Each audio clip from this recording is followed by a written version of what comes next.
Hey, what's up guys? I'm Kyle Luckenbill with Infinity Building Company, and today we're going to make some floating shelves that are really sturdy and strong, and they're not those flimsy ones that you buy from like other stores that I won't name today. So you can use any type of wood that you want to use, but today we're going to be working with poplar. Okay, let's get to work. So on the cut station, what I normally have is a pencil, a square, and your tape. So let's go ahead and get prepared to make our first cut. As you can see, this board is much wider than what this saw will cut in capacity. So what I'll show you guys here in just a minute is how to cut the board, flip it, and then make another cut to get your full depth of cut through this 12-inch board.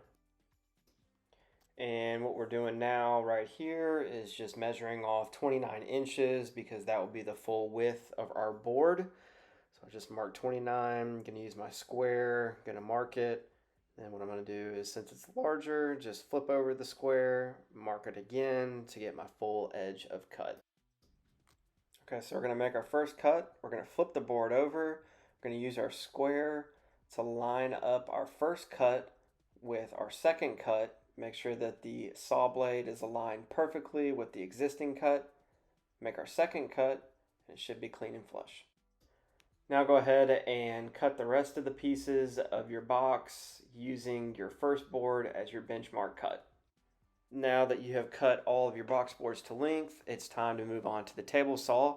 Go ahead and set the saw blade to a 45-degree angle and begin running all of your cuts. Okay, so what we're doing right now is we're creating the face of the box, and so we just did our first mitered edge, and that's a perfect 45-degree angle. All right, so now what we want to do is ensure that we're going to leave ourselves enough room on the interior of the box to accept the new frame that we're going to create here in a little bit.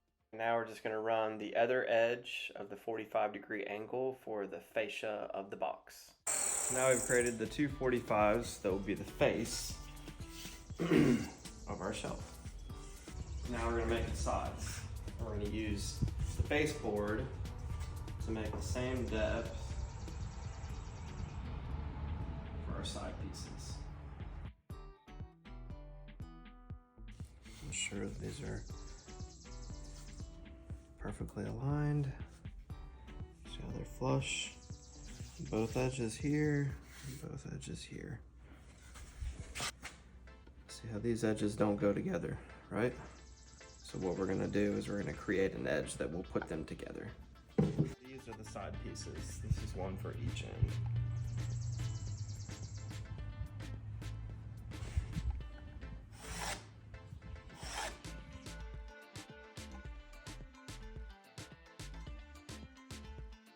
All right, so now we have two flush sides.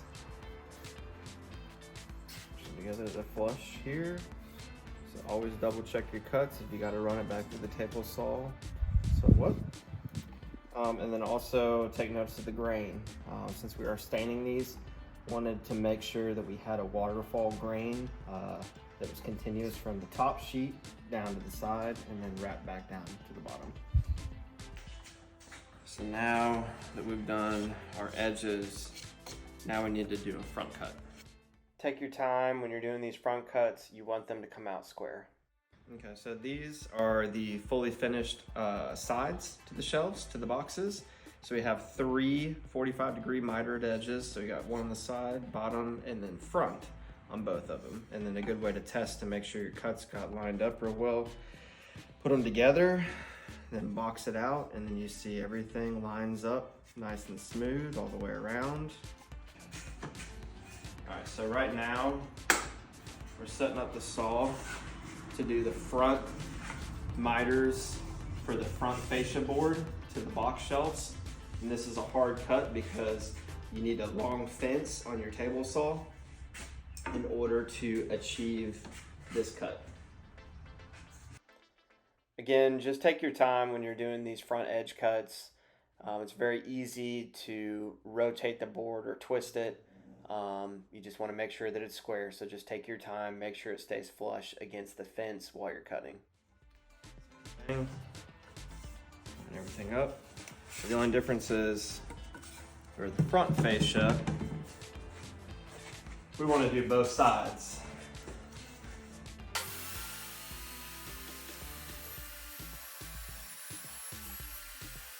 So the reason you want to do all 4 sides on the fascia board is because it's going to fit into it like a box. So here's a quick example. So you got your top and your bottom miters, and you have your side miters, and these come together like this. And then you have your beveled edge for your top, and then also down here for your bottom. Yeah, so right now is a good time to select your top and bottoms because you're about to determine which side you place your mitered edge on. Okay, so we're about to cut the top and or bottom, and we're gonna do the front 45 rip.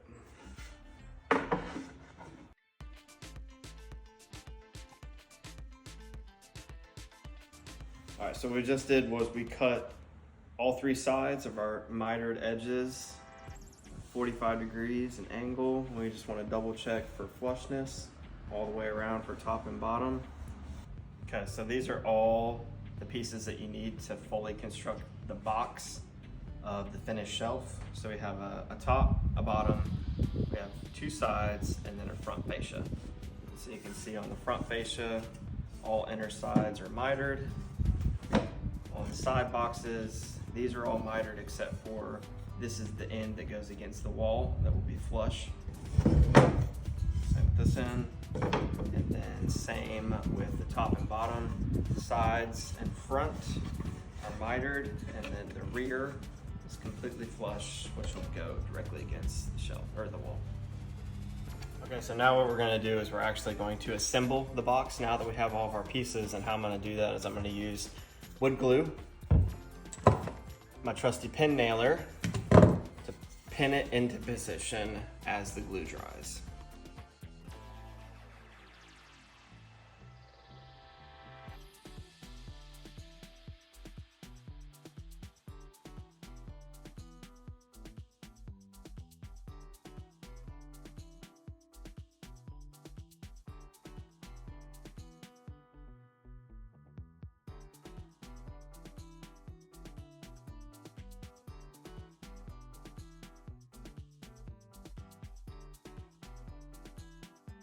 Okay, so now we want to build the support system that's going to go within the cavity of the new shelf that we just created.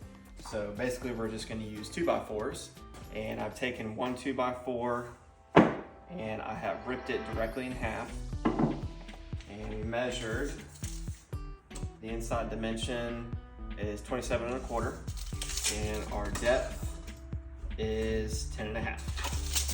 So what we're gonna do is we're gonna take these 2x4s, I'm gonna rip one in half, which is gonna be on each end, and then we'll leave this one full, and we're just gonna put it directly in the center, just like this. So let's go rip this one down.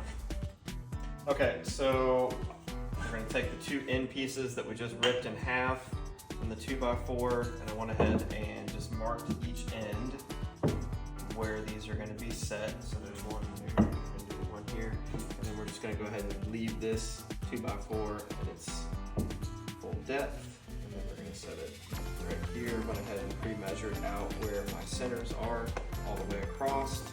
Okay, so what we're gonna do right now is since we just measured these out, we're just gonna glue, and then we use a finish nailer to just pin it in place. And then what we're gonna do is we will drill it and use structural screws all the way through.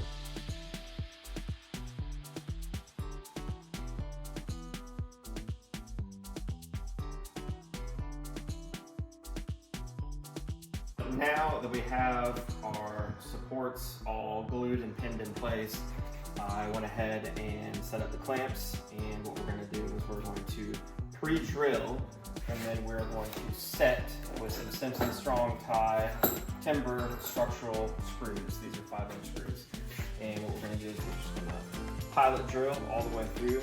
The reason why I want to pilot drill all the way through is because, as you can see, this is a pretty thick screw, and what will happen is if I just were to go and drill this all the way through just using my impact, there's a good chance I'm going to split the ends. This is going to get split, And also it's gonna go in crooked and probably pop out here, here, here on the other side.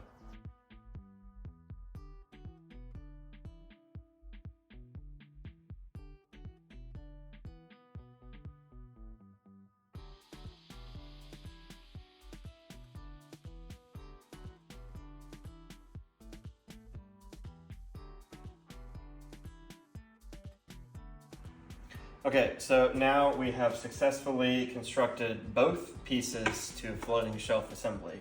So we have constructed the structural support, which is going to go against the wall, just like so. And we have constructed the box assembly out of our poplar. And how this gets assembled is this piece slips directly into this piece. Okay, so now we are ready to install the two pieces that we just fabricated. And please, by all means, take your time doing this because it took a lot of time to build them, so don't rush this part of it. So what you need to go ahead and do is predetermine where your studs are in your wall. And I've already gone ahead and done that with a simple stud finder. Just run across, find your studs, mark them out, and also use a level and draw your level line. Then what you want to do is on your mount, you want to put your mount up to it and then identify on the mount where are the studs. Now I've gone ahead and pre-drilled for our set screws to go in to set it and temporarily hold it onto the wall, and then we're going to come back and we're going to drill all the way through the studs in the wall for the structural screws.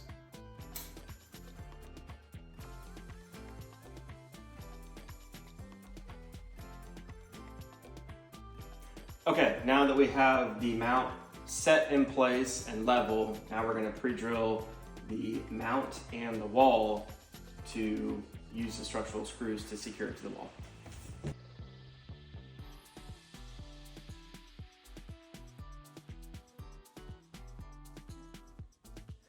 Okay, now the structural screws are in and we're just checking the forward levelness of the shelf, and it looks good.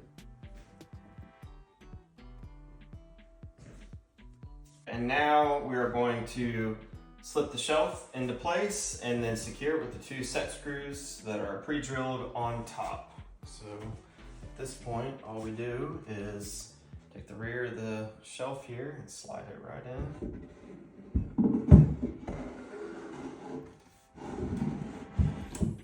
Just like so. All right, y'all, well, that's a wrap. Hopefully you picked something up from us doing this project on these floating shelves. Clearly there's many different ways that you can do construction, and this was ours. But yeah, hopefully you pick something up from it. We're gonna do more projects in the future. Hopefully you come back for it, and we'll see you guys next time.